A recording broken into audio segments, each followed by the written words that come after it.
புல்லாங்குழல், மயிலிறகு இதோட சேர்ந்து ஒரு நல்ல கரிஸ்மா. இது இந்த 3 காம்பினேஷனும் நம்ம பார்த்தாலே உடனே கிருஷ்ணர் அப்படின்னு நம்ம சொல்லிடுவோம். இந்த கிருஷ்ண ஜெயந்தியை ஒட்டி நம்ம கிருஷ்ணா கான்ஷியஸ்ல இருந்து பேசிட்டு இருக்கிறது, கிருஷ்ணா கான்ஷியஸை பத்தி பேசிட்டு இருக்கிறதுனால இந்த ஒரு சில விஷயங்கள் உங்களோட ஷேர் பண்ணணும்னு தோணுச்சு எனக்கு. ஸோ கிருஷ்ணரை அசோசியேட் பண்ணி எல்லா விஷயமும் பார்த்தீங்கன்னா ரொம்ப சிம்பிளா தான் இருக்கும். அந்த புல்லாங்குழல முதல் உதாரணத்துக்கு எடுத்துக்குவோம். அது ஒரு மூங்கில் தான். அதுல சில துளைகள் இருக்கும். அதுல நம்ம மூச்சு காத்து கொடுத்து அது வெளியில வரும்போது ஒரு டிவைன் மியூசிக்கா அது வருது.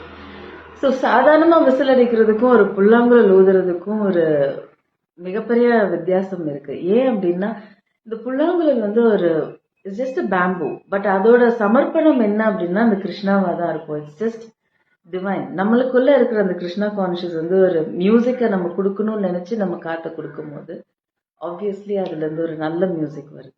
இதேதான் மயிலிறகுக்கும். நாளைக்கு அதை பத்தி நம்ம பேசலாம். இது மை ஸ்பேஸ் வித் சியர்ஸ். உங்களை அடுத்த வீடியோல நான் பார்க்குறேன். சியர்ஸ்.